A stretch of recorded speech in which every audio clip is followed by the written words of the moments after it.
নমস্কার দর্শকবৃন্দ, আমি আপনাদের প্রিয় গল্পকার। আজ আমি আপনাদের জন্য এক নাম প্রকাশে অনিচ্ছুক ফলোয়ারের পাঠানো এক অসাধারণ, গভীর আবেগী এবং রোমাঞ্চকর গল্প নিয়ে এসেছি। গল্পটি একজন সাধারণ বাঙালি পরিবারের, যেখানে এক সাধারণ নারী খুঁজে পেয়েছেন এক অসাধারণ তবে নিষিদ্ধ ভালোবাসা। এই গল্পটি আমার কাছে অত্যন্ত স্পর্শকাতর মনে হয়েছে, তাই আমি আপনাদের অনুরোধ করব আপনারা মনোযোগ দিয়ে শুনবেন, কারণ গল্পের কোনো এক ফাঁকে আমি আমার ব্যক্তিগত ইমো নাম্বারটি দেব, তাই নাম্বারটি পেতে হলে পুরো গল্পটি মনোযোগ দিয়ে শুনতে হবে। গল্পের শুরুতেই বলি, নাম পরিচয় সবটাই আজ আবছায়া। চরিত্রগুলো শুধু অনুভূতি আর সম্পর্কের এক জটিল বুননে বাঁধা। আমাদের গল্পের কেন্দ্রে আছেন একজন নারী, যার নাম আপাতত অঞ্জলি। অঞ্জলি এক সাধারণ বাঙালি গৃহবধূ। স্বামী, সংসার, ছেলেমেয়ে, এই নিয়েই তার জগৎ। কিন্তু এই জগতের বাইরেও কি কিছু থাকে? প্রশ্নটা কিন্তু অঞ্জলির মনে অনেক দিন ধরেই ঘুরপাক খাচ্ছে। তার স্বামী শুভেন্দু একজন ভালো মানুষ, দায়িত্বশীল, কিন্তু সময়ের স্রোতে কোথাও যেন একটা দূরত্ব তৈরি হয়েছে। সেই দূরত্ব যা আসলে শূন্যতা। সেই শূন্যতায় একাকিত্বের এক হিমশীতল স্রোত বয়ে চলে। অঞ্জলির জীবনে আচমকা প্রবেশ করে এক নতুন চরিত্র। সে হল অঞ্জলির দূর সম্পর্কের দেবর, রোহনের প্রাক্তন স্বামী অনিক। হ্যাঁ, ঠিকই শুনেছেন, রোহনের প্রাক্তন স্বামী। রোহন বিয়ে করেছিল অনিককে, কিন্তু কিছু অজ্ঞাত কারণে তাদের বিচ্ছেদ হয়ে যায়। রোহন এখন অন্য জায়গায় বিয়ে করে সংসারে, আর অনেক একাকী। পেশায় সে একজন সফল স্থপতি, নিজের জগতে মগ্ন, কিন্তু কোথাও যেন এক গভীর বিষণ্ণতা তাকে ঘিরে রেখেছে। প্রথম আলাপটা ছিল নিতান্তই কাকতালীয়। রোহনের ছোট ভাইয়ের অন্নপ্রাশন উপলক্ষে অনিক এসেছিল। অঞ্জলি তখন শাড়ির আঁচল সামলাতে ব্যস্ত, রান্নার তদারকি করছে। এমন সময় অনিকের সাথে দেখা। প্রথম দেখায় বিশেষ কিছু মনে হয়নি, কিন্তু পরে যখন রোহনের পরিবার অনিকের কুশল জানতে চাইল, তখন অঞ্জলি দায়িত্ব নিয়ে অনিকের খবরাখবর রাখার চেষ্টা করল। সেই সূত্রে তাদের মধ্যে সামান্য কথাবার্তা শুরু হলো। অনিকের কণ্ঠস্বরে ছিল এক অদ্ভুত বিষণ্ণ সুর, যা অঞ্জলির অন্তরাত্মায় গিয়ে আঘাত করত। অনিক যখন তার জীবনের উত্থান পতনের কথা বলত, তার একাকিত্বের গভীরতার কথা বলত, অঞ্জলির মনে হতো সে যেন নিজেরই প্রতিচ্ছবি দেখছে। শুভেন্দুর সাথে তার জীবনটা একটা নিয়মের বেড়াজালে বাঁধা। সেখানে ভালোবাসার উষ্ণতা বড়ই কম। অনিকের নিঃসঙ্গতা আর জীবনের প্রতি তার এক ধরনের উদাসীনতা অঞ্জলিকে অদ্ভুতভাবে আকৃষ্ট করত। একদিন শুভেন্দু কাজের সূত্রে বাইরে গেল, সপ্তাহখানেকের জন্য। বাড়িতে শুধু অঞ্জলি আর ছেলেমেয়েরা। সেই সময়টাতেই অনেকের সাথে অঞ্জলির যোগাযোগটা একটু বেশিই হয়ে গেল। অনেক মাঝে মাঝে ফোন করত, খোঁজ নিত। আর সেই খোঁজ নিতে নিতেই কখন যেন এক অলিখিত দূরত্ব পেরিয়ে তারা কথা বলতে শুরু করল। প্রথম দিকে অঞ্জলি নিজেকে সামলে রাখার চেষ্টা করত। মনে হতো এটা পাপ, এটা অন্যায়। কিন্তু অনেকের কণ্ঠস্বরে সেই জাদু, তার কথার সেই গভীরতা অঞ্জলিকে কিছুতেই স্থির থাকতে দিত না। এক বিকেলে অনেক ফোন করল, বলল, কিছুদিন ধরেই আপনার গলা শুনিনি, তাই ভাবলাম কেমন আছেন জেনে নি। অঞ্জলি আনমনে বলল, ভালো আছি, তবে একা লাগছে খুব। অনেক মুহূর্তকাল চুপ করে থেকে বলল, একা? আমি তো আপনাকে একা থাকতে দেব না। বলুন, যদি কিছু প্রয়োজন হয় আমি আছি।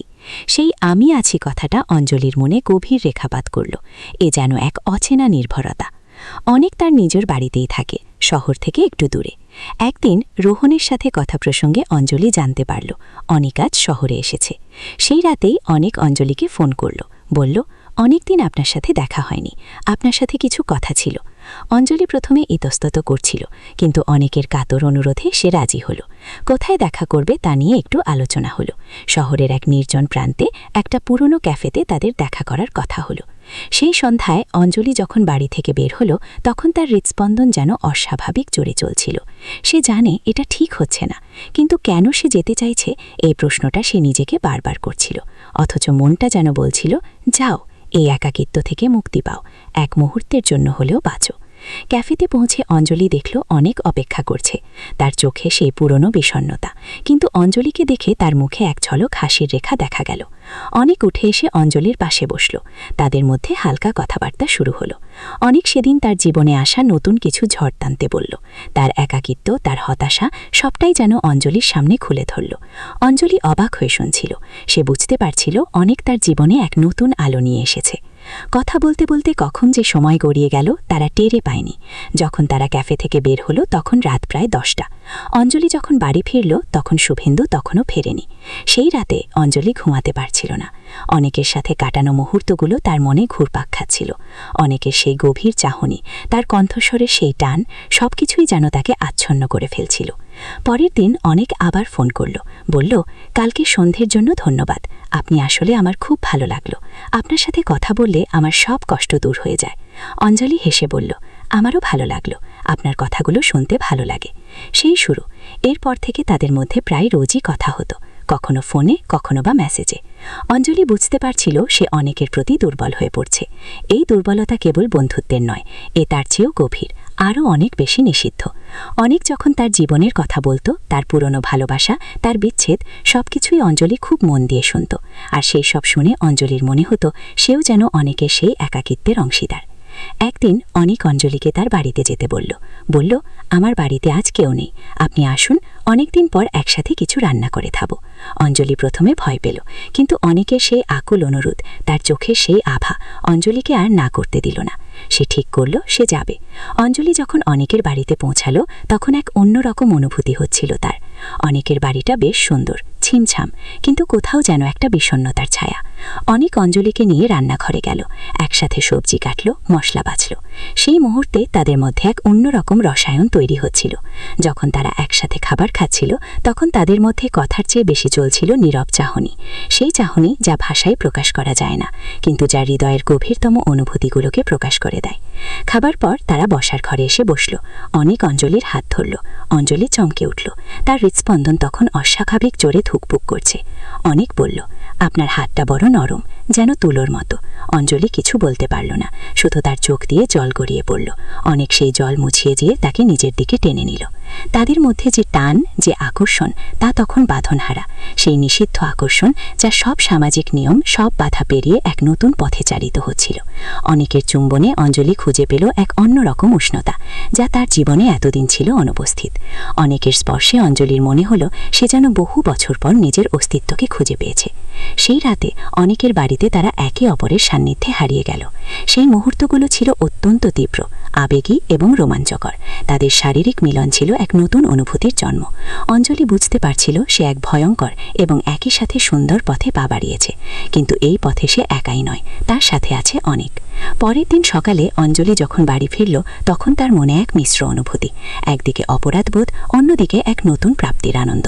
সে জানে এই সম্পর্ক সহজ নয়, কিন্তু সে এই সম্পর্ক থেকে নিজেকে বের করতে পারছে না।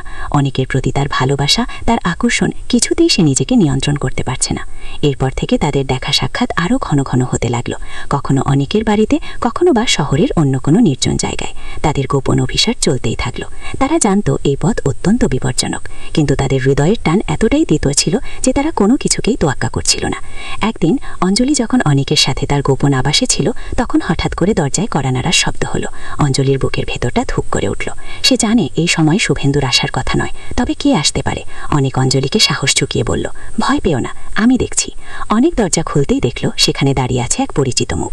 মুখটা দেখে অনেকের চোখ কপালে উঠল। অঞ্জলিরও হাত পা ঠান্ডা হয়ে গেল। তারা যে ভয়ে এতদিন বাঁচছিল সেই ভয় যেন এক নিমেষে সত্য হয়ে সামনে এসে দাঁড়িয়েছে। যে দাঁড়িয়েছিল দরজার সামনে সে আর কেউ নয়, সে হলো অঞ্জলির স্বামী শুভেন্দু।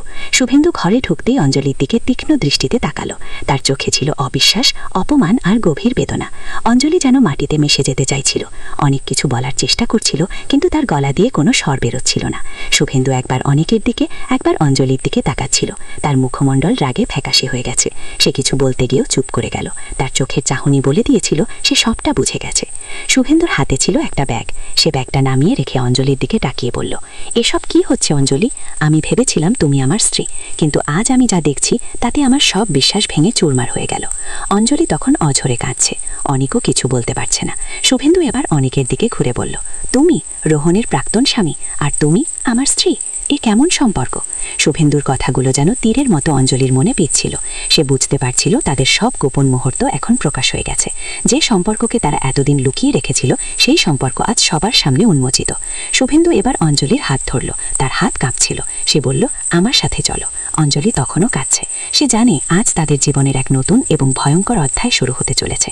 তারা দুজনেই জানত এই সম্পর্ক তাদের জন্য কতটা ঝুঁকিপূর্ণ, কিন্তু এই বিপদ জেনেও তারা একে অপরের প্রতি টান অনুভব করেছিল। শুভেন্দু আজ হঠাৎ কেন চলে এলো? সে কি কিছু সন্দেহ করেছিল, নাকি এটা শুধুই কাকতালীয়? তাদের এই গোপন সম্পর্কের কি হবে? শুভেন্দু কি তাদের এই নিষিদ্ধ প্রেমের কথা মেনে নেবে, নাকি সে কোনো চরম পদক্ষেপ নেবে? অঞ্জলি আর অনিকের ভাগ্য আজ কোন দিকে মোড় নেবে? তাদের নিষিদ্ধ প্রেম কি শেষ পর্যন্ত টিকে থাকবে, নাকি সমাজের কঠিন নিয়মের কাছে হার মানবে? এই প্রশ্নের উত্তর জানতে হলে অপেক্ষা করতে হবে। তবে তার আগে আপনাদের মধ্যে যারা এই গল্পটি শুনেছেন তারা অবশ্যই কমেন্ট করে জানাবেন আপনারা এই গল্পটি শুনে কেমন অনুভব করেছেন। আপনাদের মতামতই আমাকে নতুন পর্ব লিখতে উৎসাহিত করবে। আর হ্যাঁ, আমার ব্যক্তিগত ইমো নাম্বারটি পেতে হলে অবশ্যই পুরো গল্পটি মনোযোগ দিয়ে শুনেছেন কিনা তা কমেন্টে জানাবেন। যারা প্রথম পর্ব শুনেছেন তাদের জন্য দ্বিতীয় পর্বে থাকবে আরও অনেক অজানা রহস্য, রোমাঞ্চ এবং গভীর আবেগ। তাই চ্যানেলটি সাবস্ক্রাইব করতে ভুলবেন না।